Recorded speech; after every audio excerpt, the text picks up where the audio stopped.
Self evaluation का best method क्या है प्रिपरेशन में? सेल्फ इवैल्यूएशन का सबसे बेस्ट मेथड यही है कि आप जिस आंसर्स को लिख रहे हैं। श्वेता, हमारे बच्चे ही पूछना चाहते हैं, जब लास्ट लैब रहता है ना एग्जाम का, उस समय करंट अफेयर्स की प्रिपरेशन कैसे करें? सर, मैं अपनी पर्सनल तैयारी की बात करूं तो मैं बहुत ज्यादा मैंने टेस्ट सीरीज नहीं लगाए थे। इनफैक्ट मैंने जो किया था कि जब बच्चे सब कुछ पढ़ चुके होते हैं, वो अपनी क्लासेस कर चुके हैं, टेस्ट सीरीज लगा रहे हैं, पर उनके मार्क्स नहीं बढ़ रहे, उसमें आपके साथ भी ऐसा हुआ होगा सेम, तो आपकी क्या स्ट्रेटजी रही थी? मार्क्स ना बढ़ने के 2-3 कारण होते हैं। प्री में एक किताब है ल्यूसेंट करके ना, बड़ी पॉपुलर रही है वो, उसका यूज है अभी? आपको एनसीईआरटी ब्लाइंडली नहीं पढ़ना है शुरुआत से अंत तक। जैसे कि ज्योग्राफी के लिए आप क्लास 6 से लेकर के 10th 11th तक की पढ़ सकते हैं अगर आपकी बेसिक अंडरस्टैंडिंग क्लियर नहीं है। अगेन फॉर द पॉलिटी सुनना चाहता हूँ थोड़ा सा। पहिले पहिले हम कैली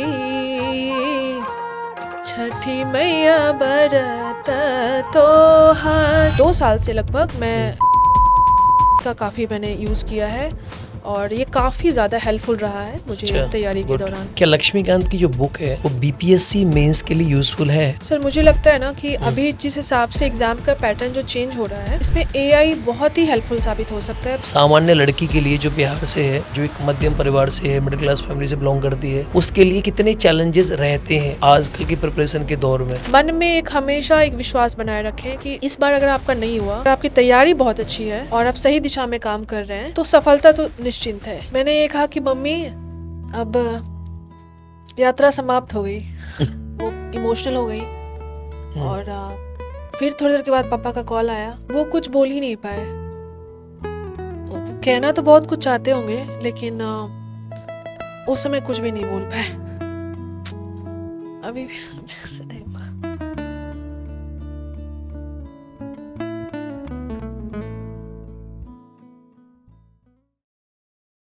हेलो दोस्तों, नमस्कार। आज हमारी गेस्ट हैं 70वीं बीपीएससी परीक्षा की वायरल टॉपर श्वेता भारती। श्वेता, कैसी हैं आप? स्वागत है आपका आज हमारे चैनल पे।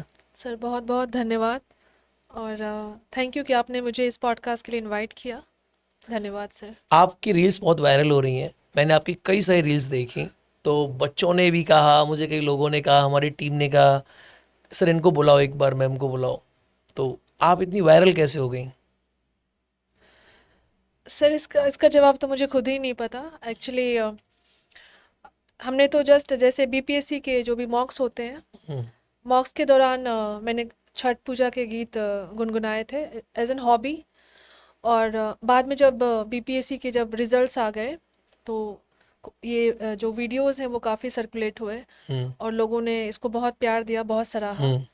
और यही है कि तो आपका जो गाना है ना, जो जी। आपने छठ मैया का जो गाना गाया है, मैंने भी सुना, बड़ा इंटरेस्टिंग है। और ऐसी मतलब एक ब्यूरोक्रेसी में भी जा चुकी हैं अभी आप, एक ब्यूरोक्रेट्स हैं, और इतनी अच्छी सिंगिंग आप करते हैं। एक बड़ा कॉम्बिनेशन है ना, एक बड़ा अच्छा सा कॉम्बिनेशन है। ऐसा कॉम्बिनेशन लोगों में कम मिलता है, इसीलिए क्या ना लोगों ने इतना पसंद किया होगा इस चीज़ को। चलो, आपको अच्छा लग रहा है वायरल होके, थोड़ा फेमस होके?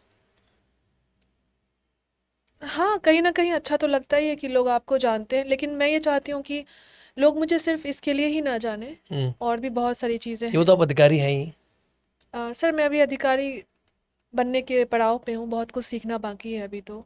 गुड। श्वेता, जी। आपसे बहुत सारे सवाल हैं मेरे, बच्चों ने बहुत सारे सवाल भेजे हैं अपने। एक जब बच्चा तैयारी करता है ना, तो उसके बहुत सारे सवाल होते हैं। उसको ये लगता है कि मेरा सिलेक्शन कैसे होगा। बड़े सारे सवाल बच्चे लेकर हमसे पूछते हैं क्लासेस में आके। आप ये जानती हैं 72वीं की परीक्षा भी होने वाली है, कंडक्ट होने वाली है, उसका प्री है 26 जुलाई को। तो मेरा पहला सवाल ये है, करंट अफेयर्स बच्चा कैसे प्रिपेयर करे? करंट अफेयर्स के लिए क्या करना चाहिए बच्चों को? सर, करंट अफेयर एक बहुत ही इम्पोर्टेंट सब्जेक्ट होता है, प्रीलिम्स और मेंस दोनों के लिए ही। लेकिन अगर हम प्रीलिम्स की बात करें, क्योंकि प्रीलिम्स अभी जस्ट अप्रोच करने वाला है, 20 दिन के बाद ही, 20 से 21 दिन रह गया है। तो मुझे लगता है कि जो हम पूरे साल जब जो करंट अफेयर्स पढ़ते हैं, अब उसको रिवाइज करके और टेस्ट लगाने का ये समय है जी। और जहाँ तक करंट अफेयर्स की बात करें तो हम सभी जानते हैं कि newspaper is very important, but right now अभी खास करके अब जो 20 दिन बच गए हैं, तो इसमें तो न्यूज़पेपर आपने जो पीछे पढ़ रखा है वो आपके बैक ऑफ द माइंड में कहीं ना कहीं होगा। कुछ वीकली मैगजीन्स होते हैं, कुछ मंथली मैगजीन्स होते हैं। जैसे फॉर एग्जांपल मैंने एक मंथली मैगजीन्स को फॉलो किया अपार्ट फ्रॉम द न्यूज़पेपर। मैं इंडियन एक्सप्रेस पढ़ती थी, इसके अलावा एक न्यूज़पेपर के अलावा एक मैगजीन। और साथ ही साथ अभी जैसे कुछ बहुत ही इम्पोर्टेंट कंपाइलेशंस होते हैं, जैसे कि आप मार्केट जाएंगे, आपको 2-4 कंपाइलेशंस मिलेंगे वहाँ। उसमें से जो भी आपको अच्छा लगता हो, जो भी समझ में आता हो, हिंदी और इंग्लिश दोनों ही मीडियम में अवेलेबल होते हैं, आप उसको ले लें और कोशिश करें कि एग्ज़ाम से पहले कम से कम उसको 3 से 4 बार ईयरली रिवाइज मैगजीन करें। की आप बात कर रही हैं? जी, जी सर। ईयरली मैगजीन पढ़ें। जी। श्वेता, हमारे बच्चे ही पूछना चाहते हैं, इनका ये सवाल रहता है कि जब लास्ट लैप रहता है ना एग्जाम का, 1 महीना एग्जाम का रह गया होता है, उस समय करंट अफेयर्स की प्रिपरेशन कैसे करें? क्या ऐसा रामबाण हो सकता है इसे ये अपनाएं और करंट अफेयर्स को तोड़ दें? सर हम सभी जानते हैं कि करंट अफेयर्स का बहुत ही ज़्यादा इम्पोर्टेंट रोल होता है, प्रीलिम्स में भी और मेंस में भी। हालांकि हम जानते हैं कि प्रीलिम्स अभी बहुत पास है, नज़दीक है। तो आप ये करें कि एक इम्पॉर्टेंट जो सबसे ज़रूरी चीज़ है कि आप मार्केट जाएं, वहाँ पे आपको कुछ मैगज़ीन्स मिलेंगे जो कि ईयरली मैगज़ीन्स के नाम से जाने जाते हैं। उसमें आपको जो भी अच्छा लगता हो, मे बी हिंदी, अगर आपका हिंदी माध्यम है दर्पण तो का हो हिंदी, गया, क्रॉनिकल का हो गया। कोई भी हो सकता है जो आपको अच्छा लगा, आप उसे लीजिए और मैक्सिमम कोशिश कीजिए कि उसे 1 वीक के अंदर उसे ख़त्म करें। और एग्ज़ाम से पहले कम से कम उसे 3 बार ज़रूर रिवाइज़ करें, मिनिमम तो 3 बार, और मैक्सिमम आप 2 या 3 बार और ज़्यादा कर सकते हैं, मतलब 5 टाइम्स। और इसके अलावा कोई भी 2 टेस्ट सीरीज़, कोई भी 2 जो आपको अच्छा लगता हो, आप मार्केट जाएँ और 2 टेस्ट सीरीज़ सेक्शनल वाले करंट अफेयर्स के लिए, जो भी अच्छे कोचिंग्स ने इनको अच्छे से क्वेश्चंस और एमसीक्यूज़ दिए हों, अगर आप 2 लगाते हैं तो सपोज़ कि एक क्वेश्चन अगर इसमें कवर नहीं है तो दूसरे में हो जाएगा कवर। तो इस तरीके से आप प्रिपरेशन करें तो आप करंट अफेयर्स में अच्छा कर सकते हैं। गुड। जी। मुझे लगता है टेस्ट सीरीज का तो रोल बहुत बड़ा रहता है। बच्चों को करीब 1 टेस्ट अगर डेली भी लगाएं, इस समय अगर 1 महीना बचा है तो 30 टेस्ट इनको लगा लेने चाहिए ना 1 महीने में। अगर डेली 1 टेस्ट लगाएंगे तो काफ़ी अच्छा बेनिफिट रहता है बच्चों को। सर मैं अपनी पर्सनल तैयारी की बात करूँ तो मैं बहुत ज़्यादा मैंने टेस्ट सीरीज़ नहीं लगाए थे। अच्छा। इनफैक्ट मैंने जो किया था कि मैं जो मेरे जो नोट्स थे और जो मेरा स्टैंडर्ड सोर्स था, हम्म उसको मैंने बहुत बार रिवाइज़ किया था। हम्म क्योंकि अभी लगता है कि जो आपके सोर्स है ना, आप जितनी बार उसको रिवाइज़ करोगे, आप हम्म चांसेस है कि उतने ज़्यादा आप उसको वहाँ पे याद कर पाओगे और प्रोड्यूस कर पाओगे। गुड। टेस्ट श्वेता, मेरा सीरीज़ अगला का, अच्छा। जी, हाँ। टेस्ट सीरीज़ का इम्पोर्टेंस है, लेकिन बहुत ज़्यादा टेस्ट सीरीज़ ना लगाएं, हम्म क्योंकि उससे क्या होता है कि अगर सपोज़ परफॉर्मेंस एंजाइटी होती है कि कम मार्क्स अगर आपके आते हैं, तो आप ये सोच में पड़ जाते हैं कि मेरी शायद तैयारी में कमी है। 2-3 टेस्ट सीरीज़ लगा सकते हैं लास्ट मोमेंट में, लेकिन रिवीजन पे बहुत ज़्यादा ध्यान देना अच्छा, है। दूसरा सवाल मेरा ऐसा है, जब बच्चे सब कुछ पढ़ चुके होते हैं, जी। सब कुछ बच्चे पढ़ चुके हैं, वो अपनी क्लासेस कर चुके हैं, टेस्ट सीरीज लगा रहे हैं, पर उनके मार्क्स नहीं बढ़ रहे, उसमें आपके साथ भी ऐसा हुआ होगा सेम। तो आपकी क्या स्ट्रेटजी रही थी जब मार्क्स नहीं बढ़ते हैं? आप पूरी पढ़ाई कर चुकी हो, करंट अफेयर्स पढ़ चुके हो, बट आपके मॉक में स्कोर अच्छे नहीं आ रहे? सर मार्क्स ना बढ़ने के हम्म 2-3 कारण होते हैं। इनिशियली जब भी मैं भी लगाती थी तो नंबर कम आते थे। हम्म फिर मैंने एनालाइज़ किया कि सबसे पहले तो अगर बेसिक अंडरस्टैंडिंग हमने सही से डेवलप नहीं की है, जो हमारा कॉन्सेप्चुअल क्लैरिटी है, हम्म वो अगर सही से डेवलप नहीं हो पाया, तो चाहे हम कितने भी टेस्ट सीरीज़ लगा लें, हम अच्छे मार्क्स नहीं गेन कर पाएंगे। तो सबसे ज़रूरी है कि जो स्टैंडर्ड सब्जेक्ट्स के जो बुक्स हैं, आप उसको अच्छे से पढ़ें। हम्म उसको इस तरीके से ना देखें कि ये मेंस है या प्रीलिम्स है। हम्म आप उसको दोनों को इंटीग्रेटेड वे में पढ़ें। हम्म इसके अलावा आप क्या कर सकते हैं कि जो पीवाईक्यू है ना, वो यूपीएससी और हम्म बीपीएससी, ये दोनों की पीवाईक्यूज बहुत इंपॉर्टेंट है। यूपीपीसीएस भी लगा लो साथ में। जी। हम्म इनफैक्ट मैंने तो सीएपीएफ, सीडीएस, ये सब साइंस के लिए खास करके, हम्म इसके साइंस के और ज्योग्राफी के ये मैंने लगाए थे। वेरी जब गुड। आप पीवाईक्यू करते हैं ना, तो आप सिर्फ उस क्वेश्चन को नहीं करते, आप एक बेसिक हम्म अंडरस्टैंडिंग के साथ साथ आसपास के एरिया को भी कवर करते हैं। हम्म और ये करने के बाद आप क्या कर सकते हैं कि एक नोट्स बना सकते हैं, जो जो भी आपने हम्म पीवाईक्यूज लगाए, सब्जेक्ट वाइज अलग अलग कॉपी बनाएं, उसमें आप नोट्स बनाएं, हम्म कोई भी इंफॉर्मेशन जो आपको इंपॉर्टेंट लगता हो उसमें आप नोट करें हम्म और उसी को मैक्सिमम टाइम रिवाइज करें। ये करने के बाद निश्चित तौर पे जब आप टेस्ट सीरीज लगाएंगे तो आपके मार्क्स ज़रूर बूस्ट होंगे। अच्छा, जी बिल्कुल। गुड। मेरा अगला सवाल ये है कि जब बच्चे प्रिपरेशन करते हैं तो उनके मन में एक सवाल आता है, सबसे पहले कोई बच्चा नया तैयारी करना चाहता है, उसके मन में सवाल आता है सबसे पहले कि कोचिंग करे, सेल्फ स्टडी करे, पहले एनसीईआरटी पढ़े, या क्या करे? तो किसी नए बच्चे को प्रिपरेशन में जाने से पहले क्या करना चाहिए? आपने जब प्रिपरेशन स्टार्ट करी अपनी, तो शुरुआत कहाँ से करी? आपने क्या किया शुरू में? सर ये बहुत ही इम्पोर्टेंट सवाल है, हम्म क्योंकि बच्चे जब तैयारी के लिए आते हैं मेरे कई सारे फ्रेंड्स हैं, जानने वाले हैं, पहचानने वाले हैं, वो भी ये कहते हैं कि ये समस्या बहुत ज़्यादा कॉमन है। क्योंकि बच्चे के मन में पहला सवाल ये होता है कि क्या कोचिंग से सारी समस्या का समाधान हो जाएगा? क्या हम सीख पाएंगे कोचिंग से अच्छे से? हमारी पढ़ाई अच्छी होगी?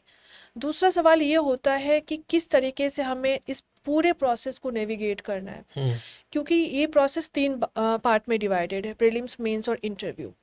ओके। और तीसरा ये सवाल ये होता है कि क्या हमें बाहर रह के तैयारी करनी चाहिए या घर पे तैयारी करें। तो मैं ये कहना चाहती हूँ कि सबसे पहले आप जब भी इस तैयारी को सोचते हैं तो इस एग्ज़ाम के नेचर के बारे में बहुत अच्छे से आप पढ़ें, समझें, क्योंकि मुझे लगता है यूट्यूब अभी और सोशल मीडिया और ख़ास करके टेलीग्राम जैसे जो चैनल्स हैं वो बहुत ही ज़्यादा हेल्पफुल हैं। तो किसी सीनियर से भी सलाह ले सकते हैं। अगर सीनियर से आप बातचीत नहीं हो पाती है किसी कारण से, आप यूट्यूब पे जा कर के जो भी आपको अच्छा चैनल लगता हो, आप एक बेसिक इन्फॉर्मेशन लें, इस एग्ज़ाम के फॉर्मेट को समझें। फॉर्मेट को समझने के बाद अगर आपको लगता है कि इस एग्ज़ाम की तैयारी में आपको जाना चाहिए, फिर आप इसकी सिलेबस की अच्छे से स्टडी करें। और मैं ये कहना चाहती हूँ कि सब्जेक्ट को पढ़ने से भी पहले एक बार आप PYQs देखें। जैसे मैंने क्या किया गुड। था कि मुझे अगर एनसीईआरटी पढ़नी है ज्योग्राफी की, तो मैंने सबसे पहले जा कर के ना यूपीएससी और बीपीएससी के ज्योग्राफी के क्वेश्चंस देखे कि आखिर में अगर मैं ये चैप्टर पढ़ रही हूँ तो इसमें मुझे कैसे पढ़ना है, क्या फैक्ट्स निकालने हैं, गुड। एनालिसिस कैसे करना है। आपको उसमें PYQs के आंसर्स नहीं देने, बस समझना है कि क्वेश्चंस क्या पूछा जा रहा है। गुड। फिर आप जाएं एनसीईआरटी पढ़ें, और खुद से नहीं पढ़ पा रहे तो यूट्यूब से अगेन सहारा लें, कोई टीचर से भी हेल्प ले सकते हैं, कोचिंग से भी हेल्प ले सकते हैं। एनसीईआरटीज का क्या रोल है? एनसीईआरटीज हेल्पफुल है या एनसीईआरटीज ओनली एक मिथ है? एनसीईआरटीज आजकल की प्रिपरेशन में प्री में इंपॉर्टेंस रखती हैं, मेंस में भी रखती हैं। क्या एनसीईआरटीज आज भी रिलेवेंसी है उनकी कुछ? निश्चित तौर पे मुझे लगता है एनसीईआरटी इम्पॉर्टेंट है, लेकिन अब मैं ये कहना चाहूँगी कि अगर आप सोचते हैं कि डायरेक्ट अगर एनसीईआरटी से कोई क्वेश्चन बनता है तो ऐसा भी नहीं है। बट फाउंडेशन के लिए, बेसिक अंडरस्टैंडिंग के लिए एनसीईआरटी ज़रूरी है। लेकिन फिर आपको एनसीईआरटी ब्लाइंडली नहीं पढ़ना है शुरुआत से अंत तक। जैसे कि ज्योग्राफी के लिए आप क्लास 6 से लेकर के 10th 11th तक की पढ़ सकते हैं अगर आपकी बेसिक अंडरस्टैंडिंग क्लियर नहीं है। अगेन फॉर द पॉलिटी आप क्लास 10th या 11th की पढ़ें, और इसके बाद आप एक कोई भी स्टैंडर्ड सोर्स पे आप स्विच कर सकते हैं। आपने कोचिंग की या सेल्फ स्टडी की? सर मैंने शुरुआत सेल्फ स्टडी से ही की थी, और कुछ कुछ डेफिनेटली मुझे लगता है कोचिंग मटेरियल्स जो भी मार्केट में अच्छे अवेलेबल थे, मैंने उनकी भी हेल्प ली, यूट्यूब और टेलीग्राम। और इसके अलावा अभी रिसेंटली लास्ट 2 साल से लगभग मैं चैट जीपीटी और एआई का काफ़ी मैंने यूज़ किया है, और ये काफ़ी ज़्यादा हेल्पफुल रहा है मुझे अच्छा, तैयारी के गुड। दौरान। जी सर। तो सोशल मीडिया जो है उसका यूज़ है प्रिपरेशन में, टेलीग्राम का यूज़ है? टेलीग्राम मुझे लगता है एक बहुत ही अच्छा माध्यम निकल के आ रहा है, खास करके ऐसे बच्चे जो ग्रामीण क्षेत्र में रह रहे हैं, मटेरियल्स के लिए, तो अलग अलग टेलीग्राम पे रिसोर्सेज टीचर्स के के लिए। बैच लीक होते हैं, आपने भी लीक बैच पढ़े हैं? सर नहीं, पर हाँ लीक्स होते अच्छा, हैं, लेकिन मैंने ऐसे कोई बैचेस नहीं पढ़े लीक्स वाले। ओके। टेलीग्राम पे बहुत सारी पीडीएफ्स मिलती हैं, जी सर। वो पढ़ी हैं आपने? हाँ कुछ कुछ पीडीएफ्स मैंने पढ़ी हैं, पॉलिटी के लिए पढ़ी हैं, कुछ ज्योग्राफी के लिए पढ़ी हैं। तो तो रैंडम्स पीडीएफ्स आती हैं बहुत सारी पीडीएफ है, तो उससे बच्चे बहुत डिस्ट्रैक्टेड हो जाते हैं। तो उसमें कैसे चूज़ करे बच्चा कि कौन सा बेटर कंटेंट है, या इसके लिए क्या होना चाहिए? आजकल देखो, आजकल के दौर में ना बहुत सारा कंटेंट है, मतलब कंटेंट का फ्लड सा आ गया है। अब बच्चा ये कंफ्यूज हो जाता है कि कौन सा बेटर और कौन सा नहीं है। तो आपने इसको कैसे डील किया? मैं बोलना चाहूँगी ये मेरे लिए बहुत बड़ी समस्या थी। हम्म, मैंने इस चीज़ से, मतलब इस चीज़ से मैं काफ़ी ज़्यादा मैं परेशान सारी थी। समस्या ही पूछ रहा हूँ ना सही से। जी जी। और हम्म, कंटेंट, एक टाइम था जब कंटेंट था ही नहीं। हमारे ज- समय पर। जी, कंटेंट हम खोजते थे कि हम क्या पढ़ें, हम्म, और आज का एक दौर है कि कंटेंट ही कंटेंट है, हम्म, फ्लडिंग हो चुकी है कंटेंट की। फ्लड है पूरा। जी। और इस सिचुएशन में खास करके नए बच्चे के लिए जो कि तैयारी अभी शुरू कर रहा है, उसके लिए ये समझना और ये जानना कि कौन सा कंटेंट इम्पॉर्टेंट है, क्या पढ़ना चाहिए। तो मैं इसके लिए ये कहना चाहती हूँ कि जब आप बेसिक अंडरस्टैंडिंग आप जब डेवलप करते हैं, जैसे कि फॉर एग्जांपल मैं एक उदाहरण के द्वारा समझाना चाहती हूँ कि अगर आप पॉलिटी आप शुरुआत करते हैं पढ़ना है आपको, पॉलिटी आपने पॉलिटी पढ़ा, आप लक्ष्मीकांत पढ़ रहे हैं, चैप्टर वाइज आप जाएं, यूट्यूब पे चैप्टर वाइज सर्च करें। उसके गुड। अलावा आप एक बार पहले यूट्यूब चैनल से जा करके उस चैप्टर को पढ़ लें। फॉर एग्जांपल प्रियम्बल आपको पढ़ना है, आप जाएं और प्रियम्बल एक बार यूट्यूब से समझ लें। गुड। उसके बाद आप जाएं चैप्टर के ऊपर, उस चैप्टर को पढ़ें। आपकी जितनी भी अंडरस्टैंडिंग डेवलप हो पा रही है, परेशान होने की ज़रूरत नहीं है। वो एक या दो बार में नहीं होता, टाइम लगता है, 2 3 4 5 बार। हमने कम से कम लक्ष्मीकांत को 10 बार पढ़ा होगा, मे बी ज़्यादा ही शायद, बट कम नहीं। लक्ष्मीकांत पे एक सवाल है मेरा, जी क्या लक्ष्मीकांत की जो बुक है वो बीपीएससी मेंस के लिए यूज़फुल है 100%? सर, लक्ष्मीकांत एक अच्छी बुक है, इसमें कोई शक नहीं है। और जहाँ तक बीपीएससी मेंस की बात करें तो हालांकि उसे बहुत ही कॉन्सेप्चुअल क्लैरिटी के साथ अगर पढ़ा जाए, उससे कुछ पॉइंट्स उठाए जाएं, और बाकी आपका कोई भी कंटेंट, जैसे आपने कोई कोचिंग से या कहीं से भी, तो मैंने दोनों को मर्ज करके 3 4 और भी जगह से मर्ज बीपीएससी करके। के लिए लक्ष्मीकांत सिंगल सफिशिएंट है क्या? सर, पूरी तरीके से कोई भी एक मटेरियल कभी भी सफिशिएंट नहीं होता है, हालांकि उसमें वैल्यू एडिशन आपको खुद से करना ही पड़ता है, और मैंने भी ये किया और नहीं, सारे लोग यूपीएससी के लिए करते है, हैं। बीपीएससी के लिए है। सर, बीपीएससी मेंस के लिए पॉलिटी में लक्ष्मीकांत की जो बुक है वो यूज़फुल है, पर वो काफ़ी सिंगल यूज़फुल है। रिसोर्स हो सकती है। सर, कोई भी आज के टाइम में जब हम आंसर राइटिंग करते हैं, खास करके हमने 71st बीपीएससी मेंस के अंदर देखा कि बहुत ही डायनामिक क्वेश्चंस हैं। तो अगर आप एक सोर्स पे आप पढ़ के जाते हैं, एक सोर्स पढ़ना आपके लिए बहुत अच्छी बात होती है कि आपको एक बेसिक क्लैरिटी अंडरस्टैंडिंग डेवलप करके वो देता है। लेकिन अगर अच्छे मार्क्स फेच करने हैं तो उसमें वैल्यू एडिशन की हमेशा तो ज़रूरत होती आपने है। वैल्यू एडिशन कहाँ से किया? सर, मैंने बहुत जगह से वैल्यू एडिशन किया। मैंने बेसिक एक स्टैंडर्ड सोर्स रखा, उसके मैंने नोट्स बनाए, बेसिक नोट्स पहले बनाए, उसको समझा, लिखना शुरू किया आंसर राइटिंग के दौरान। फिर उसमें मैंने धीरे धीरे करके, जैसे कुछ कोचिंग मटेरियल्स को कुछ मैंने पढ़ा तो कुछ पॉइंट्स मैंने वहाँ से ऐड कर दिया कि ये अच्छे कंटेंट हैं। कुछ जा करके मैंने चैट जीपीटी से ऐड कर दिया। इस तरीके से जो मेरा फाइनल नोट्स रेडी हो गया, फिर मैंने उसी को 2 बार 3 बार 4 बार पढ़ा, रिवाइज़ किया, आंसर के फॉर्मेट में लिखा। मैं हर दिन उसको कम से कम आंसर्स को 1 या 2 आंसर्स लिखती थी उससे। और फाइनली जब एग्ज़ाम का नज़दीक जब आ जाता है तो ये काफ़ी आपको फिर बिलीव हो जाता है कि आप लिख सकते हैं अच्छा आंसर। मेरा अगला सवाल है श्वेता, एआई आजकल बहुत चल रही है, जी सर। ठीक है? तो एआई का प्रिपरेशन में सच में यूज़ है? क्या यूज़ है? और आपने एआई का कैसे यूज़ किया? और एआई का यूज़ है तो कौन सी एआई बेस्ट है? चैट जीपीटी, जेमिनी, या नोटबुक एलएम, या कोई और? आप बताओ। सर, मुझे लगता है ना कि अभी जिस हिसाब से एग्ज़ाम का पैटर्न जो चेंज हो रहा है, इसमें एआई बहुत ही हेल्पफुल साबित हो सकता है, बशर्ते कि हम उसको यूज़ करना सीख जाएं, उसको ट्रेन अच्छा। करना सीख जाएं।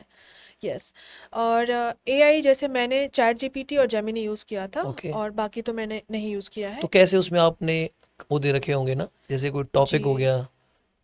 सर, मैंने उसमें क्या किया था कि मेरी जो बेसिक, जो अगर मुझे कुछ समझ में भी नहीं आ रहा, अगर कोई टॉपिक है जो मुझे उसकी अच्छी क्लैरिटी नहीं है, हम्म, तो मैंने क्या किया कि हर सब्जेक्ट के अपना एक प्रोजेक्ट बनाया, सेपरेट सेपरेट प्रोजेक्ट बनाया, और फिर मैंने एआई को ट्रेन किया, इन द सेंस कि आप उससे अगर जो भी। अच्छा, आपने एआई को ट्रेन कर दिया? जी, मैंने अपने पर्सनल एआई को हाँ, लाइक कि जो भी क्वेश्चंस हम पूछते हैं ना, गुड। जैसे पॉलिटी के क्वेश्चंस पूछ रहे हैं, तो पॉलिटी के प्रोजेक्ट्स में अगर हम बार बार पॉलिटी के क्वेश्चंस डाल रहे हैं, टॉपर्स की कॉपीज़ को अपलोड करें आप गुड। उनसे। हाँ, मैंने टॉपर्स की कॉपीज़ को अपलोड किया, और उसके बाद मैंने अपने एआई को ट्रेन किया कि आप इससे सारे इंपॉर्टेंट कीवर्ड्स मुझे निकाल के दें, और मुझे ये भी बताएं कि मैं इस कीवर्ड्स को कैसे यूज़ करूं, क्योंकि आई थिंक कीवर्ड्स तो सबके पास होंगे, बट यूज़ करना वो एक इम्पॉर्टेंट थिंग होता है। ओके, तो एआई का आपने यूज़ किया जी बहुत सही तरीक़ा से, जी जी बिल्कुल। सही मैनर में ना, उसको जी कमांड दे के आप पॉलिटी के लिए, हिस्ट्री के लिए, ज्योग्राफी के लिए। जी तो एआई क्या, एआई जो है वो रिप्लेस कर सकता है कोचिंग सेंटर्स को, टीचर्स को, या एक सेल्फ स्टडी का अच्छा साधन हो सकता है फ्यूचर के लिए ना? निश्चित तौर पे मुझे लगता है कि एआई, और या फिर आप सेल्फ स्टडी कर रहे हो या फिर आप किसी कोचिंग संस्थान में पढ़ रहे हो, ये एक दूसरे को कॉम्प्लीमेंट करते हैं। हर किसी का अपना एक स्थान होता है, क्योंकि अगर आप शुरुआत में जैसे एआई में अगर आप पढ़ रहे हैं, तो बेसिक आपको पीछे का पहले सिलेबस, पीछे की सारी चीज़ें पता होनी चाहिए, तभी तो आप उसमें सारे गुड। कमांड्स डाल पाएंगे।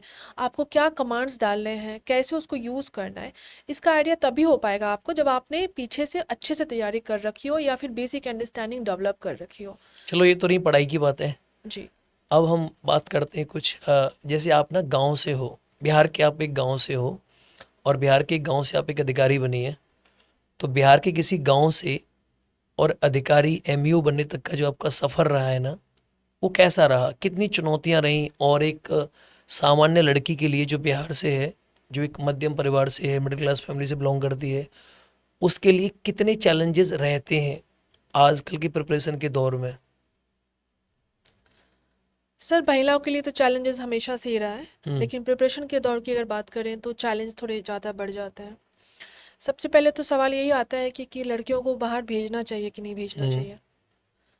उसमें कहीं ना कहीं पेरेंट्स का, फैमिली का, सोसाइटी का बहुत बड़ा रोल होता है। हम्म। तो मेरे लिए भी ये जर्नी काफ़ी चुनौतियों से भरी हुई थी कि उस समय तो शायद लगता नहीं था कि कुछ अच्छा मैं कर भी पाऊँगी। एक कहीं ना कहीं सेल्फ डाउट हमेशा से मन में लगा रहता था। फाइनेंशियल इश्यूज भी घर पे हमेशा हर किसी के यहाँ होता ही है, जो कि हम्म। नॉर्मली हर परिवार में है बिहार के ग्रामीण तबकों में। चैलेंज की बात करें तो चैलेंज कई लेवल पे होते हैं। अब हम आते हैं कि पढ़ाई के लेवल पे, जब हम स्टार्ट करते हैं कि हमें बीपीएससी यूपीएससी से एग्ज़ाम्स में आना है, इसमें हिंदी और जो इंग्लिश मीडियम, ये एक बहुत बड़ा रोल प्ले करता है। गांव से आप हिंदी से पढ़े होंगे। ये मेरे लिए काफ़ी चैलेंजिंग था कि 12th तक मैंने अपनी पढ़ाई गांव से रह के करी है, तो हिंदी ही मीडियम था और अचानक से फिर मुझे इंग्लिश में स्विच करना पड़ गया। तो क्या मीडियम का कोई रोल है? जैसे बच्चे सोचते हैं इंग्लिश से पढ़ें या हिंदी से पढ़ें। जैसे कोई गांव का बच्चा हिंदी से आता है, जी फिर वो इंग्लिश में सोचता है, इंग्लिश से सिलेक्शन ज़्यादा हो रहे हैं। क्या आपको लगता है कि मीडियम एक सिलेक्शन में बैरियर है? सर, मैं ये कहना चाहती हूँ कि हिंदी हो या इंग्लिश हो, हम्म। आप वही सब्जेक्ट, जैसे कि लास्ट टाइम ये था कि हम ऐसे जो है हिंदी में लिखें या इंग्लिश में लिखें, ये हम्म। भी एक सवाल था बच्चों के मन में। कई बार ऐसा लगता था कि नहीं, स्विच कर लेना चाहिए, हिंदी में अच्छा। आप जिसमें अच्छा परफॉर्म कर सकते हैं, जिसमें आपकी अंडरस्टैंडिंग खुल के आती हो, आपको समझ में आता हो कि ये कोई भी टॉपिक आप पढ़ रहे हैं, आप उसको रियलाइज़ कर पाएँ, आप उसको फ़ील कर पाएँ, गुड। आप हमेशा वही माध्यम चुनें। कोई ज़रूरत नहीं है कि अगर आप इंग्लिश नहीं समझ पा रहे हैं और इंग्लिश मीडियम में आप आते हैं तो आप बहुत स्ट्रगल करते रह जाएंगे। उससे अच्छा मेरे हिसाब से यही होगा कि आप जिस भी लैंग्वेज में कंफर्टेबल हैं, आप उसी में तैयारी जारी रखें और बेहतर करने की कोशिश करें। ओके। मुझे लगता है कि हिंदी मीडियम के बच्चों के सामने ना बहुत सारे चैलेंजेस रहते हैं। जी जैसे उनके पास प्रॉपर कंटेंट अवेलेबल नहीं हो पाता है, और अगर होता भी है तो उसकी क्वालिटी अच्छी नहीं होती है। तो हिंदी मीडियम से आप भी थी पहले, और जब मीडियम आपने स्विच किया, तो आपने इन चैलेंजेस को कैसे दूर किया? सर, ये बहुत ही लेंदी प्रोसेस था मेरे लिए। हम्म। और शुरुआत में तो समझ नहीं आता था कि कैसे, क्योंकि ये जो हिंदी और इंग्लिश का जो हम्म। कॉम्बिनेशन हो जाता है, तो ना हम इधर रह पाते हैं ना हम हम्म। उधर रह पाते हैं। ये क्योंकि ऐसा बहुत लगता है जैसे चैलेंजिंग हिस्ट्री पढ़ो होता तो है। हिंदी में पढ़ो, और पॉलिटी हाँ, पढ़ो तो इंग्लिश में पढ़ लो, इंग्लिश में ज्योग्राफी इंग्लिश में एग्जैक्टली। पढ़ लो, साइंस इंग्लिश में पढ़ लो, बट हिस्ट्री हिंदी में अच्छी लगती है, बिहार जी हिंदी में अच्छा लगता है पढ़ना। तो कैसे किया आपने? मतलब फिर भी क्या रणनीति रही? क्योंकि बहुत सारे बच्चे ऐसे होंगे जो देख रहे होंगे, जी और जी। जो इस डायलेमा में होंगे बेसिकली, कि इंग्लिश करें या हिंदी करें। तो क्या क्या रहा आपका, मतलब क्या किया आपने? देखिए, ये 3 फैक्टर पर निर्भर करता है। हम्म। पहले तो ये चीज़ है कि जिस एग्ज़ाम की हम तैयारी कर रहे हैं, उसके कंटेंट मार्केट में अवेलेबल हैं कि नहीं, क्योंकि हम्म। अल्टीमेटली अगर हमारे पास अच्छे कंटेंट नोट्स नहीं होंगे, तो हम अच्छे से तैयारी नहीं कर पाएंगे। तो हालांकि आप तो हिंदी मीडियम में भी बहुत अच्छे अच्छे कंटेंट अवेलेबल हम्म। हैं, उसकी ज़्यादा चिंता नहीं है। अब दूसरी बात आती है कि जब हम पर्सनली इस चीज़ को, जब हम स्विच कर रहे होते हैं, तो वो बहुत चैलेंजिंग होता है। हमें मीडियम तो ले लिया हमने, अब वर्ड्स के मीनिंग नहीं समझ में आते हैं कई बार। हम्म। न्यूज़पेपर बच्चे जब शुरू करते हैं, मैंने खुद जब न्यूज़पेपर पढ़ना शुरू उसे किया कॉपी था, बनाई होती है फिर ना एक, मुझे न्यूज़पेपर पढ़ने में मुझे 4 से 5 घंटे तो लगते उसकी थे। एक कॉपी बनानी पड़ती है, उसमें जी लिखने पड़ते हैं वर्ड्स। तो तो मैंने खुद भी वो वर्ड मीनिंग्स बनाए, हम्म। बार बार उस हिंदी उसमें उसके वर्ड मीनिंग का उसका हिंदी लिखती, और फिर स्पेलिंग उसका एरर्स नहीं होते थे आपसे? बहुत ज़्यादा। वो कैसे हो आपने किया कम? स्पेलिंग के लिए तो मैं बोलूँगी बहुत ये क्योंकि शुरुआत में जब हम स्विच करते हैं, हम्म। पहले तो चैलेंज होता है उसको हिंदी से इंग्लिश से हिंदी मीडियम में, हिंदी से हम्म। इंग्लिश में लाना।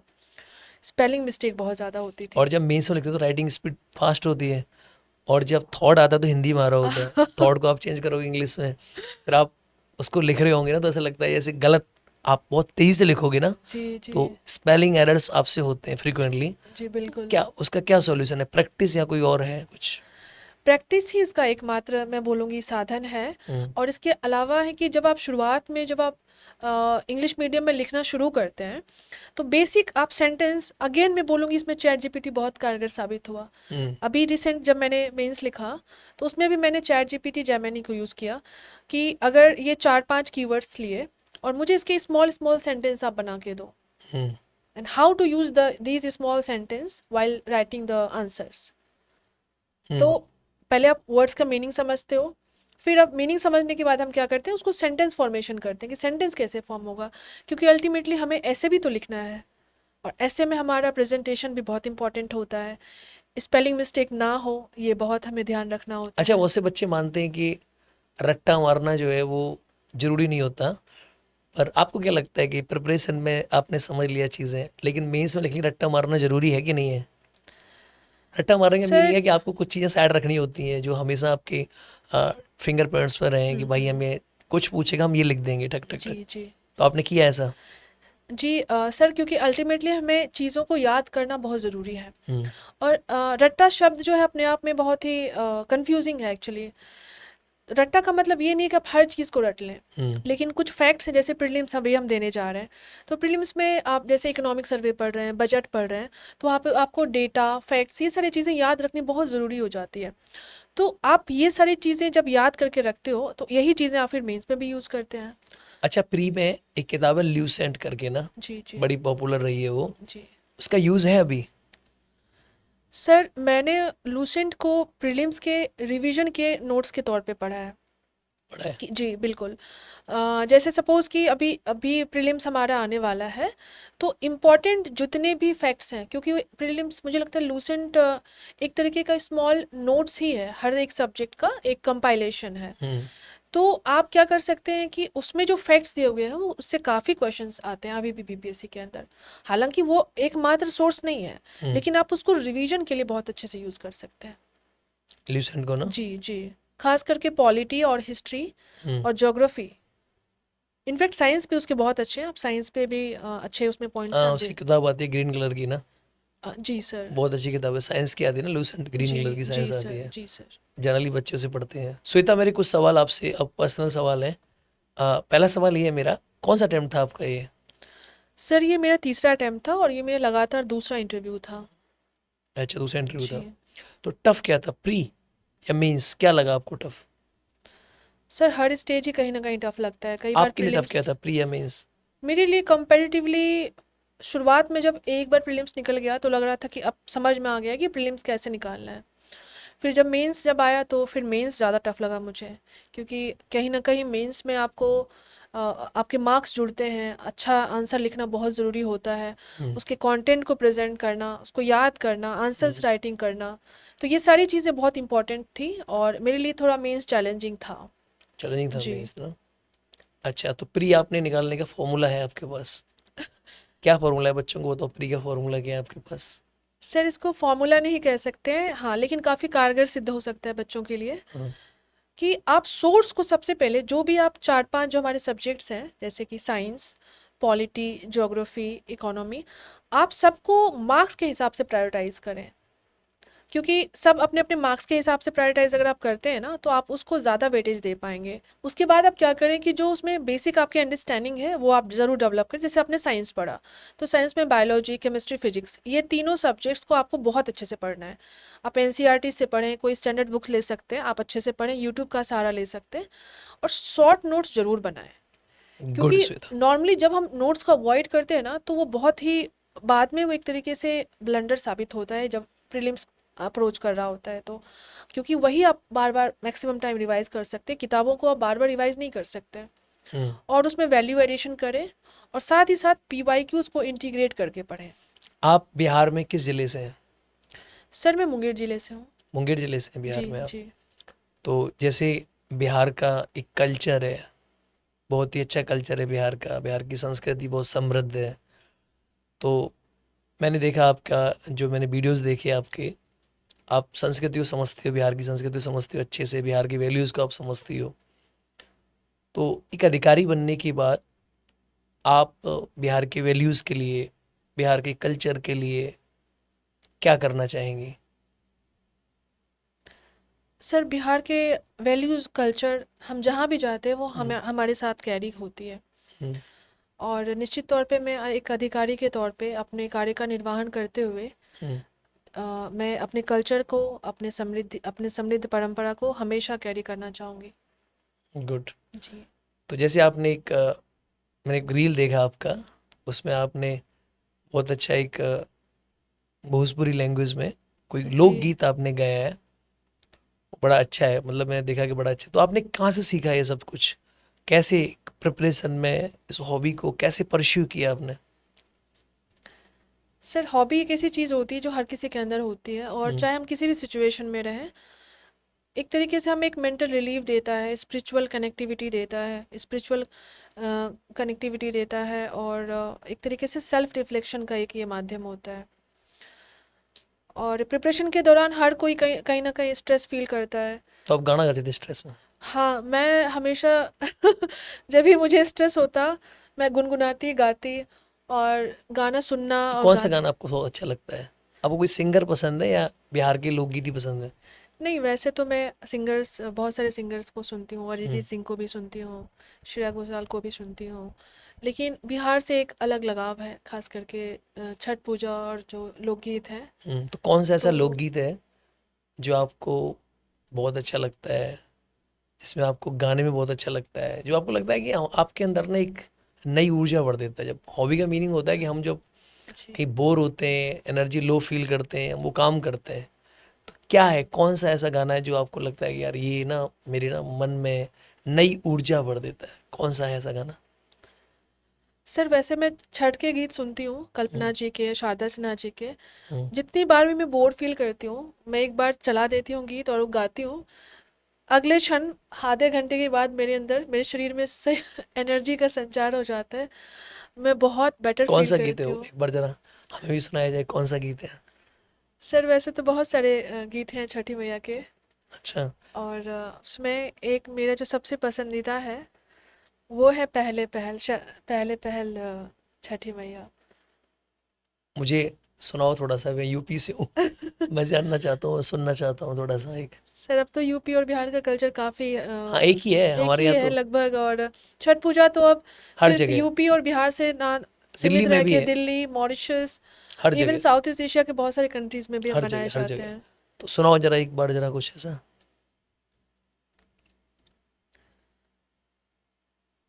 पहिले पहिले हम कैली छठी मैया बरत तोहार, छठी मैया बरत तोहार, करिए क्षमा छठी मैया, भूल चूक गलती हमार, भूल चूक गलती हमार। क्या मीनिंग है इसका?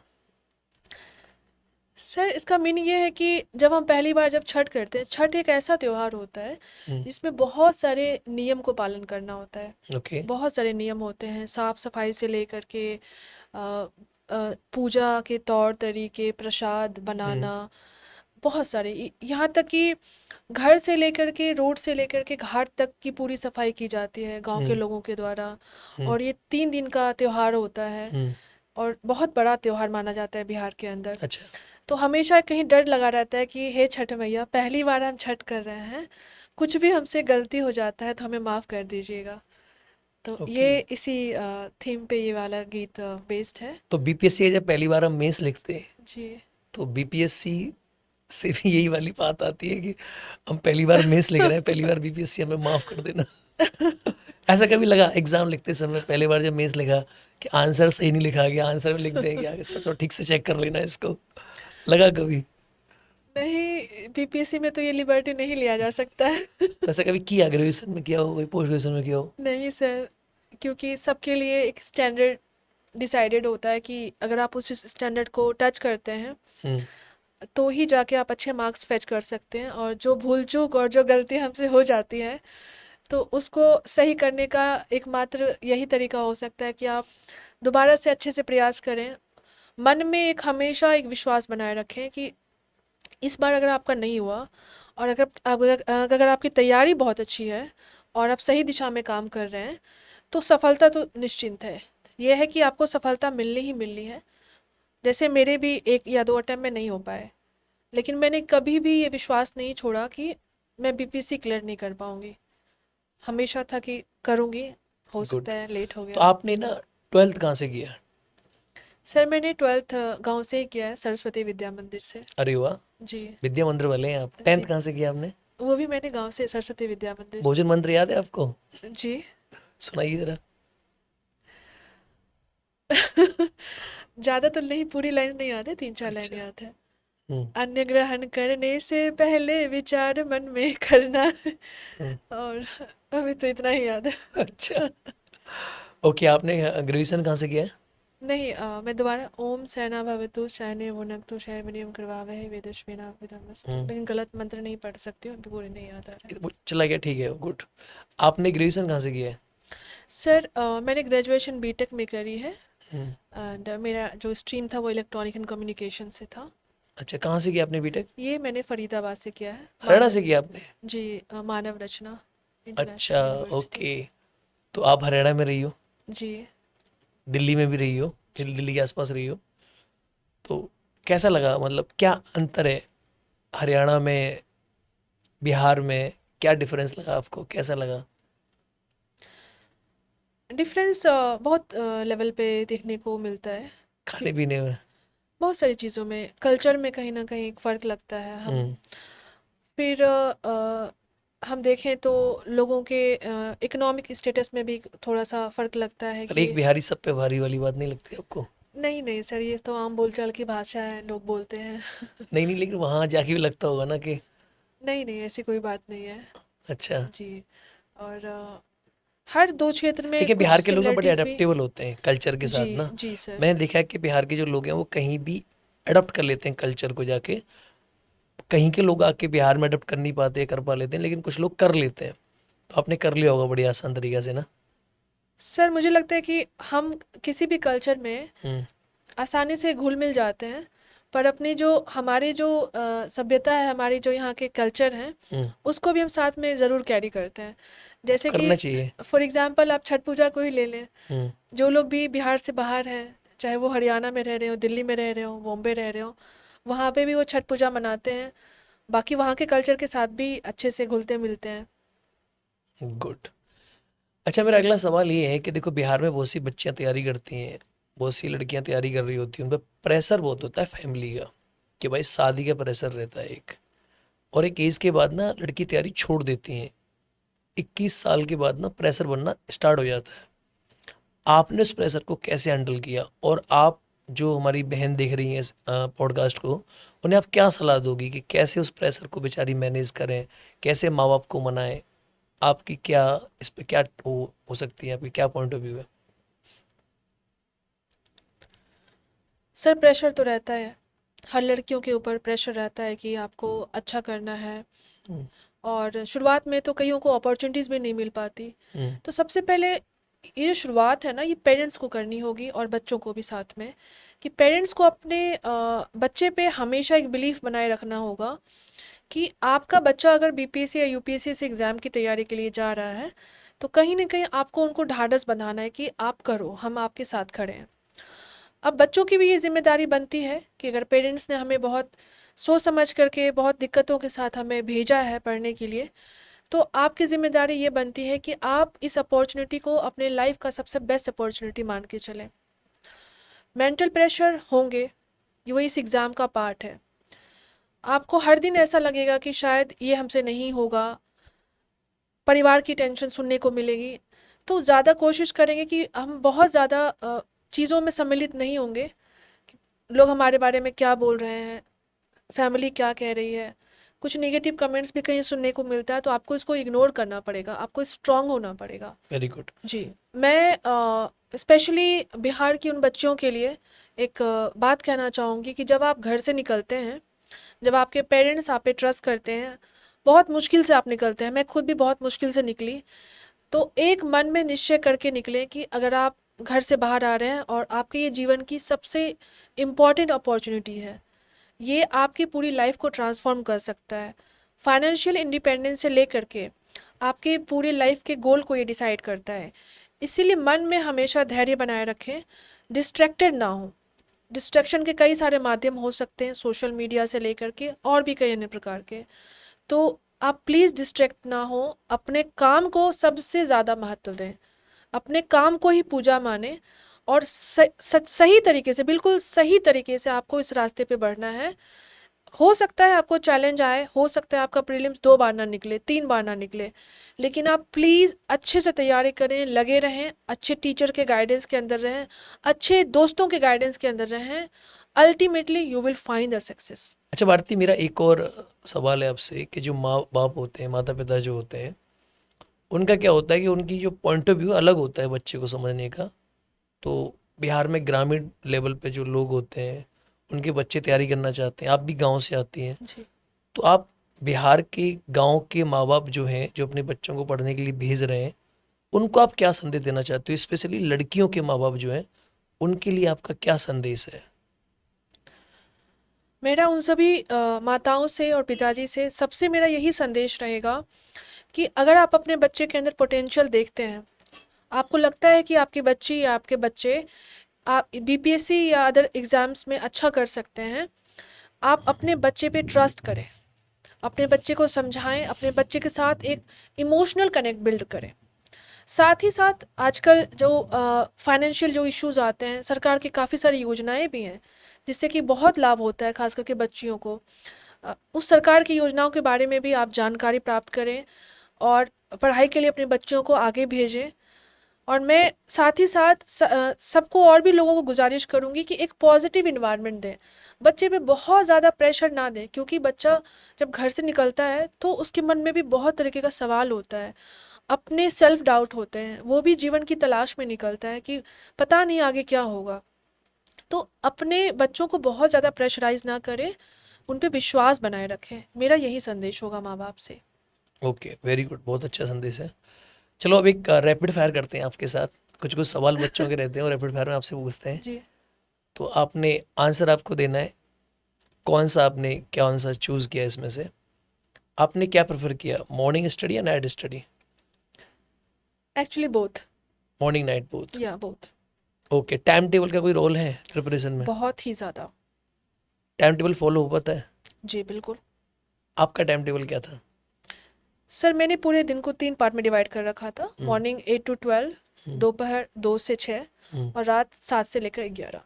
हम्म, और इन तीनों में मैं पहले पीछे रिवीजन जो मैंने कल पढ़ रखा है, फर्स्ट फेज़ में मैं उसको रिवाइज़ करती, सेकंड फेज़ में कुछ मैं नया पढ़ती, जो भी मेरे सब्जेक्ट्स जो चल रहे होते, और जो थर्ड फेज़ है जो मेरा 7 से 11 या 12 तक भी जाता, उसमें मैं आंसर राइटिंग्स करती और भी जो चीज़ें कल के लिए प्लान करनी है वो सारी चीज़ें, और PYQs।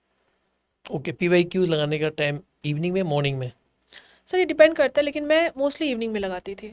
इवनिंग में लगा देते, जी। बेस्ट रहता है, रात को नींद नहीं आती। जी। PYQ लगाते से मॉर्निंग में रिवीजन करो, रात में हमेशा क्वेश्चंस प्रैक्टिस करो, मैं भी ये मानता हूँ। जी। जी। दोपहर में नया नया पढ़ो। बाकी हालांकि ये अपने अपने उस पर हम्म, डिपेंड करता है कि आप कैसा चाहते हैं, आपका माइंड कब एक्टिवेट रहता है, हम्म। क्योंकि पूरे टाइम तो माइंड एक्टिवेट नहीं रहता किसी का भी। सेकंड सवाल, जी। कंसिस्टेंसी कैसे बनाई है आपने? सर कंसिस्टेंसी एक दिन में तो नहीं आती है, बहुत मन को बांधना होता है, हम्म, बहुत ज़्यादा कोशिश करनी होती है। लेकिन मैं बोलूँगी एक दिन में ही आप 10 घंटे पढ़ने की कोशिश ना करें, धीरे धीरे बिल्ड करें। शुरुआत में 3 घंटे, फिर 4 घंटे, वीकली डेवलप करें। वीकली। जी। सेल्फ इवैल्यूएशन का बेस्ट मेथड क्या है प्रिपरेशन में? सेल्फ इवैल्यूएशन का सबसे बेस्ट मेथड यही है कि आप जिस आंसर्स को लिख रहे हैं आप उसको उस दिन ना पढ़ें, अगले दिन उस आंसर्स को आप खुद पढ़ें और बहुत ईमानदारी के साथ पढ़ें, अच्छा, और अपने दोस्तों को भी पढ़वाएं। टाइम टेबल जब फॉलो करते हैं उसके स्किप कर देते हैं, स्किप करने के बाद फिर 2 दिन के बाद एक गिल्ट आती है, फिर उसे फॉलो करते हैं, फिर दूसरी बार के बाद ना फिर उसे छोड़ देते हैं, तो फिर कैसे आगे कंटिन्यू करते हैं? दोबारा बनाते हो टाइम टेबल या फिर उसे कैसे ट्रैक पर वापस आए? ये बहुत ज़रूरी सवाल है। मैं ये बताना चाहूँगी कि आप 3 तरीके से इसको आप सॉल्व कर सकते हैं। जैसे हम्म, मैंने एक मंथली टारगेट एक वीकली टारगेट और उसके अलावा फिर डेली टारगेट डिसाइड कर रखा था। सपोज़ कि एक फर्स्ट वीक में मेरा अगर ये टारगेट कंप्लीट नहीं हो पाया, तो मुझे पूरी जान लगा देनी है कि उसको अगले वीक में इस टारगेट को मुझे कंप्लीट करना है। हो सकता है 10-20% इधर उधर हो, लेकिन फिर भी आप एक अच्छे अराउंड 80% 70% के आसपास आप रहेंगे और आप खुद को पाएंगे कि आपने एक अच्छी तैयारी की है और आपके टारगेट्स ऑलमोस्ट अचीव हो चुके हैं। आपको कितना समय लगा? 3 साल ना? 4 साल? जी सर, ऑलमोस्ट 4 साल मुझे लग गए। 4 साल लग गया। जी तो 4 साल प्रिपरेशन में देना, अगर आपका नहीं सिलेक्शन होता तो क्या करते आप? Plan B? सर, वैसे प्लान बी होना चाहिए क्या? प्लान भी होना भी चाहिए और शायद नहीं भी होना चाहिए, लेकिन फिर भी मैं ये कहूँगी कि थोड़ा एग्ज़ाम जो होता है इसका नेचर बाउंसी होता ही है, और ये कब तक आपको सक्सेस मिलेगा नहीं मिलेगा ये आपको नहीं पता होता है। कोशिशें हम सभी बराबर करते हैं, कोशिश में हमारी कोई कमी नहीं होती, पर फिर भी किसी का रिजल्ट होता है, किसी का नहीं हो पाता है। प्लान बी होना चाहिए नहीं? प्लान बी आप तुरंत ना जाएं प्लान बी पे, कुछ टाइम धैर्य रख करके अच्छे से तैयारी करके 2-3 अटेम्प्ट्स में मोस्टली अच्छे से अगर कोई दे रहे हैं तो उनका निकलता ही निकलता है। फिर भी अगर नहीं निकल रहा है तो मन में धैर्य भी बनाएं, साथ ही इस प्रोसेस को जारी रखें और एक कुछ प्लान भी ज़रूर मन में सोच लें। एक और सवाल बहुत से बच्चे पूछते हैं, प्रिपरेशन स्टार्ट करते हैं तो ऑलरेडी ग्रेजुएशन करके आ चुके होते हैं, फिर उनके मन में आता है कि हम मास्टर्स नहीं करते और सिर्फ तैयारी करते हैं, तो सिर्फ तैयारी करनी चाहिए या साथ में कोई पढ़ाई चालू रखनी चाहिए? सर, ये पर्सन टू पर्सन डिफ़र कर सकता है। आपने क्या किया? सर, मैंने तैयारी शुरू की थी, मैंने मास्टर्स नहीं किया, ओके। क्योंकि मुझे लगा कि मेरा अटेंशन डिवाइड होगा और मैं एक ही चीज़ को प्रायोरिटाइज करना चाहती थी, वो था बीपीएससी। Only BPSC? जी श्वेता, आप इंडिपेंडेंट हो गई हो, आपकी नौकरी लग गई है, तो अंदर से कैसा फील आ रहा है? कैसा लग रहा है? मतलब अंदर से एक अलग फील होता है, कैसा फील है आपका? सर, इंडिपेंडेंट होना हम्म। सबके लिए बहुत ही ज़्यादा ज़रूरी है, और स्पेशली लड़कियों के लिए। लड़कियों के लिए थोड़ा अभी के दौर में और ज़्यादा ज़रूरी हो गया है। और ये एक बहुत ही खूबसूरत फीलिंग होती है जब आपको लगता है कि अब आप अपने पैर पे खड़े हो चुके हो, आप खुद के लिए, अपनी फैमिली के लिए आप वो सारी चीज़ें कर सकते हो जो आप शायद पहले नहीं कर सकते थे। और माँ बाप की कई उम्मीदें होती हैं, जब बच्चा कुछ करता है तो उनको लगता है कि माँ बाप को उनको देखना, उनको समझना, उनकी ज़रूरतों का ख्याल रखना, क्योंकि ये सारी चीज़ें कहीं ना कहीं फाइनेंशियल इंडिपेंडेंस के ऊपर ही डिपेंडेंट है। हम्म। और जब हम कुछ भी बनते हैं, चाहे वो बीपीएससी के द्वारा बने या किसी भी अन्य एग्ज़ाम के द्वारा, और जब अपने पैर पे जब हम फाइनली खड़े होते हैं, तो ये हम्म। माँ बाप के लिए और खुद के लिए भी एक बहुत ही गर्व का पल होता है। ओके। तो सिलेक्शन के बाद पहला काम क्या किया आपने? जब नाम देखा ना पीडीएफ में, आपने देखा किसी और ने देखा नाम? नहीं, मैं थी और मेरे मित्र थे, बहुत सारे दोस्त थे हमारे, हम लोग साथ में ही थे। कई और बार आपने पहले भी नाम देखा है, नाम मिला नहीं लिस्ट में, इस बार जब जी, देखा नाम, तो जब पीडीएफ को क्लिक करते हैं तो उस समय जब रिफ्लेक्ट कर रहा होता है, तो आंखें बंद कर ली थी आपने या खुली रखी थी? मेरी डर के मारे बहुत हालत ख़राब थी एक्चुअली। एक्चुअली मैं ये सब इसलिए फील कर पा रहा हूँ बिकॉज मैंने कई बार अपना नाम देखा है ना, तो आंखें बंद करी थी आपने या खुली रखी थी? उस टाइम मेरी आंखें बंद थी और मैं जहाँ जो मेरे दोस्त थे उनके पास पीडीएफ था, फ़ोन में उन्होंने खोला हुआ था, सब लोग देख रहे थे अपना अपना पीडीएफ। और जैसे ही मुझे पता चला रिज़ल्ट आ चुका है, मैं भाग करके थोड़ी दूर पे खड़ी हो गई कि मैं रिज़ल्ट नहीं देखना, मैं नहीं देखूंगी क्योंकि मैं मैं नहीं लकी नहीं हूँ कि देखूंगी। सेल्फ डाउट आया जैसे सिलेक्शन बोला कि तुम्हारा हो गया है, लगा कि यार मेरा हो गया है, दोबारा चेक किया? उस समय सेल्फ डाउट नहीं, उस समय चेक मैं कितनी बार शून्य किया? पे चली गई थी एक्चुअली। कितनी बार चेक किया? 3-4 बार तो किया था। 3-4 बार नाम चेक किया जी जी। कि हाँ मेरा ही है? फिर रोल नंबर चेक किया? हाँ बिल्कुल। मम्मी पापा का नाम चेक किया? उसमें आता है ना फादर नेम शायद नहीं में? नहीं, उसमें रोल नंबर अच्छा, रोल नंबर और आता है जी बीपीएससी में ना? जी हाँ, रोल नंबर आता है और नेम आता है। जी। 2-3 बार चेक किया एडमिट कार्ड से? हाँ, 2-3 बार चेक किया और कुछ समय के लिए एकांत में चली गई। एकांत में चली गई ना? जी, और सोचा कि ये पढ़ाई जो एक पहला जर्नी फोन थी। किसका आया सिलेक्शन के बाद? पहला फ़ोन उस दिन शाम में तो मैंने कहीं बात नहीं की, मैंने घर पे भी तुरंत नहीं बताया कि मेरा रिज़ल्ट हो गया है। हम्म। अगले दिन मेरे पिताजी ने कहीं न्यूज़ में पढ़ा कि कल बीपीएससी का रिज़ल्ट आया है। हम्म। तो उन्होंने आपको वो फोन किया? एक्चुअली सोच रहे थे कि कॉल करना चाहिए कि नहीं, क्योंकि उनको लग रहा था कि अगर नहीं हुआ होगा और अगर तब हम पूछते हैं बच्चे से तो बहुत ही बच्चा डिमोटिवेट हो हम्म। जाएगा। फिर उन्होंने मेरी मम्मी से कहा कि एक काम करो, आप पूछो फ़ोन करके। तो मेरी मम्मी का कॉल आया और मेरी मम्मी ने भी डायरेक्टली मेरे से नहीं पूछा, लेकिन उन्होंने ऐसा मतलब एहसास दिलाया कि वो जानना चाहती है कि रिजल्ट का क्या रहा। फिर मैंने उनको बताया और वो एक ऐसा पल था कि जो मेरे पूरे जीवन में एक कैद हो गया है कि वो दोबारा नहीं आता कभी भी। नहीं, वो मेरी माँ बहुत ज़्यादा फूट फूट के फ़ोन पे रोने लग गई। तो आपने जब बताया होगा तो कैसे बताया आपने? जैसे बताते ना तो एक फीलिंग होती है, जैसे मैंने भी कई बार बताया एक्चुअली। तो कैसे बताया आपने? मैंने ये कहा कि मम्मी, अब यात्रा समाप्त हो गई। यात्रा समाप्त हो गई। मैंने कहा बहुत अच्छे मोड़ पे आपकी हमारी यात्रा समाप्त हुई है हम्म, और आज तक जितने भी आप मंदिर मस्जिद जहाँ भी गई हैं, इतनी मन्नतें की हैं आपने, वो हम्म, आज सफल हो गया। यात्रा समाप्त हो गई। तो मम्मी को मतलब अंदर से बहुत एकदम हम्म, टिश्यू देना और टिश्यू दे। अब मम्मी को क्या लगा? मम्मी को अंदर से एकदम लगा होगा कि मम्मी ने पापा को फोन दिया होगा तुरंत। नहीं, पापा उस टाइम नहीं थे वहाँ पे। हम्म, तो मम्मी ने बोला कि ठीक है, मैं करती हूँ थोड़ी देर के बाद। वो इमोशनल हो गई हम्म, और फिर थोड़ी देर के बाद पापा का कॉल आया हम्म। कि आप घर में सबसे बड़ी बेटी हो ना? जी, भाई हैं आपके छोटे आपसे? जी, जब बड़ी बेटी सफल होती है ना तो एक पिता का सीना ना गर्व से उठ जाता है। एक बेटे का सेलेक्ट होना या सफल होने से ज़्यादा प्राउड आता है बेटी के सेलेक्ट होने पर। जी। तो पिताजी से आपने बात की होंगी, की बात पिताजी से, तो उन्हें क्या बोला आपने? क्या स्टेटमेंट था पिताजी का? क्या रिप्लाई था? क्या रिस्पॉन्स आया? वो कुछ बोल ही नहीं पाए। वो कहना तो बहुत कुछ चाहते होंगे, लेकिन उस समय कुछ भी नहीं बोल पाए। अभी से नहीं हुआ। हम्म, कोई नहीं, पानी पानी दे दो भाई थोड़ा सा। अभी आप ठीक है? Now comfortable? यस। चलो सवाल चेंज कर देते हैं, बिकॉज आप काफ़ी इमोशनल फील कर रही हो और ऐसा होता भी है। तो अब आप सेलेक्ट हो गई हैं। अब तो परिवार वालों को अच्छा लग रहा है, सब समाज को अच्छा लग रहा है। गांव में एक अलग नाम होगा पापा का ना। गांव गई आप सिलेक्शन के बाद? अभी तक मैं गाँव नहीं गई हूँ। अब गांव जाओगे? जी, मैं अभी अपने पैतृक गाँव जाऊँगी जहाँ मेरे तो वहाँ तो मम्मी मालाएं पापा रहे। फूल माला आपका इंतजार कर रही होंगी। सर, फूल माला से ज़्यादा मुझे लगता है मुझे अपने माँ बाप को देखना है गुड, और उनको मुझे देखना है। Good, very good. तो श्वेता, बहुत अच्छी जर्नी रही आपकी, आपने बहुत कुछ किया इस जर्नी में। और हमारे बच्चे जो हैं उनके बहुत सारे सवाल रहते हैं। मैं क्लास में रहता हूँ तो बहुत सारे बच्चे सवाल पूछते हैं। सेल्फ स्टडी पे आपने जवाब दिया, सेल्फ स्टडी बेटर होती है। आपने मॉर्निंग इवनिंग स्टडी बच्चे के अकॉर्डिंग होनी चाहिए, मॉक का बड़ा अच्छा यूज़ है प्रिपरेशन जी, में। आपने इसमें जवाब दिया कि रिसोर्स बच्चे पहले ले लेने चाहिए, उसके पास होने चाहिए रिसोर्सेज जो है। आपने बोला प्रैक्टिस का बहुत अच्छा यूज़ है, मेंस की प्रैक्टिस करनी चाहिए, बहुत अच्छे से प्रैक्टिस करनी चाहिए मेंस की। पीवाईक्यू का भी रोल है, आपने बताया बहुत अच्छा रोल है पीवाईक्यूज़ का। नए बच्चों को एनसीईआरटी भी पढ़नी चाहिए, ये आपने कवर जी, किया। जी, सेलेक्टिवली।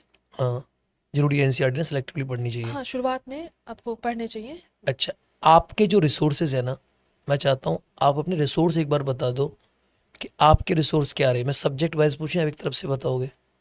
आप सब्जेक्ट वाइज पूछें। ज्योग्राफी में आपके रिसोर्स क्या रहे? सर, ज्योग्राफी में तो सबसे पहले basic NCERTs, then all the important concept I have learned like from many other coaching materials या फिर कुछ जेसी लियोंग से। और उसके बाद जीसी मैंने लोगों की फिजिकल ज्योग्राफी पढ़ी? हाँ, वो फिजिकल बेटर है कि ज्योग्राफी। एनसीईआरटी की 11th क्लास की एनसीईआरटी? आप कोई भी पढ़ लें, जिस जो भी, क्योंकि जेसी लियोंग का थोड़ा लैंग्वेज बच्चों को थोड़ा टफ लगता है, हम्म, तो आप पढ़ सकते हैं दूसरी वाले भी। Okay. Physical geography, Indian geography क्या पढ़ा आपने? और मैं एक पीएमएफआईएस इज़ रियली गुड एक्चुअली। हम्म, पीएमएफआईएस का भी मटेरियल ज्योग्राफी के लिए अच्छा माना जाता है। हम्म। आप चाहें तो आप वो भी अडॉप्ट कर सकते हैं, वहाँ जा इंडियन सकते हैं। ज्योग्राफी आपने कहाँ से पढ़े? सर, मैंने सारे वहीं से ओके, एनसीईआरटीज एंड ऑल। ठीक है। पीवाईक्यूज लगाया आपने, हाँ, घटना चक्र? पीवाईक्यूज प्रीलिम्स के लिए मैंने सारे घटना चक्र लगाए हैं, सारे के सारे सब्जेक्ट्स के। ज्योग्राफी के लिए, पॉलिटी के लिए, हिस्ट्री के लिए और साइंस, ये नेक्स्ट चार तो सब्जेक्ट बहुत हिस्ट्री। ज़रूरी है। हिस्ट्री आपने क्या कहाँ से कवर किया रिसोर्स? सर, हिस्ट्री का मैंने दो सोर्स रखा, बहुत लिमिटेड रखा। मॉडर्न बताओ। मॉडर्न के लिए मैंने स्पेक्ट्रम को ही बार बार पढ़ा, और ख़ास करके मॉडर्न के जो पीछे इंडेक्सेस होते हैं वो बहुत ही ज़्यादा इम्पोर्टेंट स्पेक्ट्रम है। याद तो होती नहीं है। सर, स्पेक्ट्रम को मुझे लगता है याद करने से ज़्यादा ज़रूरी है कि एक बार आप उसको प्रीलिम्स और मेंस अलग अलग पर्सपेक्टिव से देखना है उसको। कि जैसे फैक्ट्स हैं तो फैक्ट्स आप निकाल करके एक कॉपी में नोट्स बना सकते हैं। पीछे जो इंडेक्स हैं आप उसको बहुत टाइम जितना हो सकता है आप मैक्सिमम टाइम उसको रिवाइज करें। बीएल ग्रोवर पढ़ी आपने? No sir. Okay. Modern history के एमसीक्यूज आपने घटना चक्र लगाए। जी। अच्छा, एंसेंट एंड मेडिवल में आपने क्या पढ़ा? एंशियंट एंड मिडावल के लिए मैं बोलूँगी कि लूसेंट का जो किताब है वो कारगर साबित होता है, वो सफिशिएंट लगता है मुझे, मैंने तो उतने ही लगाए थे। और बाकी घटना चक्र के जो हिस्ट्री वाले जो पार्ट्स हैं एंशियंट और मिडाइवल का वो कर लें तो सफिशिएंट रहता है। पॉलिटी के लिए आपने क्या रिसोर्स लिए? सर पॉलिटी के लिए मेरा सबसे जो स्टैंडर्ड था बुक वो लक्ष्मीकांत था। हम्म, और इसके अलावा फिर से मैंने उसके घटना चक्र लगाए और PYQs UPSC and plus BPSC। और बिहार के लिए पॉलिटी ऐड कैसे करी? सर उसी से लक्ष्मीकांत से ही। बिहार मेंस की पॉलिटी। मीन्स पॉलिटी तो मुझे लगता है कॉमन ही है जो आप GS के लिए पढ़ते हैं। हालांकि कुछ कुछ जैसे अभी इलेक्शंस, बिहार इलेक्शंस जैसे कोई टॉपिक है तो आप उसको खुद से जैसे न्यूज़पेपर के द्वारा हो गया या फिर आप गूगल पे आप उसको टाइप कर सकते हैं, उससे कुछ अच्छे पॉइंट्स निकालने हैं या ChatGPT से और उसको ऐड करते हैं। साइंस। साइंस में जो मेरा सबसे बेसिक मटेरियल था वो एक आती है NCERT जिसमें कि सारे NCERT का कंपाइलेशन होता है साइंस के लिए। उसकी आती है क्या? किसकी? अरिहंत की? अरिहंत पब्लिकेशन की वेरी थी, गुड हाँ आइडिया। मैंने उसी से पढ़ी थी। और लेकिन सिर्फ वो पढ़ने से काम नहीं चलता, लाइक उसको आप पढ़ रहे हैं तो आप उसको बेसिक जैसे सेल पढ़ा आपने तो आप सेल के बारे में एक विजिबल मेमोरी होनी चाहिए। तो आप यूट्यूब से जाके उसके वीडियोस ज़रूर देखें। जैसे कि आप पढ़ रहे हैं फॉर एग्जांपल हार्मोन्स, तो एक तो हार्मोन्स आपने किताब से पढ़ा और एक बार आप जाके उसके गूगल पे जाके इमेज या फिर यूट्यूब पे जाके हार्मोन्स को एक बार अच्छे से पढ़ लें और उसके शॉर्ट नोट्स बना लें और फिर से उसका PYQ लगाएं, आप घटना चक्र लगाएं, that will be sufficient. Okay. तो पीवाईक्यूज घटना चक्र के सेट्स लगाना जरूरी है। जी जी। अच्छा, ये पॉडकास्ट में ना हमने कोई पेड प्रमोशन नहीं लिया है किसी का। नहीं बिल्कुल भी नहीं। और आप जो बता रही हो ना वो आपके रिसोर्सेज रहे। जी आप बच्चे चाहे उन्हें फॉलो कर सकते हैं, आप एक बार देख सकते हैं घटना चक्र हो गया या मैम ने जो भी नोट्स बताए ना आप उन्हें देख सकते हैं, आपका क्या पॉइंट ऑफ व्यू है। बाकी इनके अकॉर्डिंग वो बेस्ट है, इनको अच्छा लगा पढ़ने में और बच्चे ज़्यादा फॉलो करते ही हैं चीज़ों को। वेरी गुड श्वेता, बहुत अच्छा रहा आपके साथ हमारा एक्सपीरियंस, बहुत अच्छी बातचीत रही। और कुछ है आपकी जर्नी में जो आपको बताने का मन है तो बताइए आप। सर मेरी जर्नी मुझे लगता है हर एक छात्र की जो जर्नी होती है लगभग वही है। और परेशानियों का सामना करना ये आप समझे कि ये परेशानी नहीं होती, ये इस जर्नी का एक पार्ट होता है। क्योंकि जब आप कुछ भी लाइफ में अचीव करना चाहते हैं, कुछ भी आप बड़ा करना चाहते हैं, हो सकता है हमारे परिवार से कोई भी पहले BPSC या UPSC एग्ज़ाम्स की तैयारी कोई करने नहीं आए हों, हम शायद फर्स्ट जनरेशन आए हों, तो आप ये समझें कि ये हमारे लिए बहुत ही सौभाग्य की बात है कि हमने ये जिम्मेदारी अपने कंधे पे ली है। और ये जिम्मेदारी भी नहीं है, हमारा एक सपना है और इस सपने को साकार करने के लिए आप जी जान से मेहनत करें और स्मार्ट स्टडी को अवॉइड ना करें, क्योंकि जितना मेहनत ज़रूरी है उतनी ही ज़्यादा ज़रूरी है स्मार्टनेस। और ख़ास करके इस युग में जब हम जानते हैं कि हमारे पास AI, ChatGPT, गूगल, इंटरनेट ये सारी चीज़ें अवेलेबल है, तो इसको आप अपने लिए यूज़ करें, अपने सक्सेस के लिए इसको यूज़ करें, आप खुद ही इसमें डिस्ट्रैक्ट ना हो जाएं। मैं बस यही कहना चाहूँगी। वेरी गुड, बहुत अच्छा रहा, बहुत अच्छी बातचीत रही आपके साथ। धन्यवाद सर। आप बच्चों को गाइड करते रहे फ्यूचर में, जी बिल्कुल सर। बच्चों के साथ आप जुड़े रहें जी और जो जो नए एस्पायरेंट्स आ रहे हैं, जो लड़कियां आ रही हैं स्पेशली, उनको आप गाइड करें और सर मैं बच्चों को। पर्सनली चाहती हूँ कि क्योंकि जिस गांव से जिस परिवेश से मैं आई हूँ वहाँ पे लड़कियों का मैंने चैलेंज देखा है, सुना है, समझा है, क्योंकि मैं भी उन्हीं में से एक हूँ और रहूँगी भी।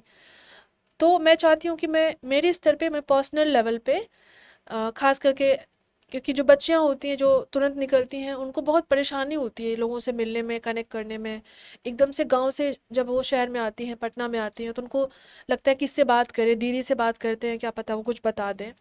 तो मेरी ये कोशिश रहेगी कि जितने से जितने लोग मेरे से जुड़ना चाहते हैं पर्सनल गाइडेंस के लिए, मैं अपनी तरफ से एक छोटी कोशिश करूँगी कि मैं उनको गाइड करूँ, उनको मोटिवेट करूँ, जो भी मेरे रिसोर्स हैं मैं उनके साथ शेयर करूँ ताकि वो भी इस जर्नी का एक पार्ट बने और सफल हो सके। और ये मुझे गुड, तो बहुत हमारे अच्छा जितने भी लगेगा। बच्चे हैं, जितने भी लोग हैं, जितने दर्शक हैं, आप जुड़ सकते हो भारती जी के साथ। इनका इंस्टाग्राम आईडी में मेंशन कर दूंगा। तो भारती आप खूब बढ़ो, आगे बढ़ो, धन्यवाद सफलता सर, प्राप्त करो, थैंक यू सो बहुत सारे मच। लोग आपके साथ जुड़े, आप ऐसे ही पॉपुलर होती जाए और बिहार का नाम करें आप। और समाज का नाम करें, लड़कियों के लिए एक रोल मॉडल बने आप। आपके साथ हमारी शुभकामनाएं। बहुत बहुत धन्यवाद धन्यवाद सर, इस पॉडकास्ट के धन्यवाद लिए। Sir, thank thank you you. So जय हिंद। मच। जय हिंद सर।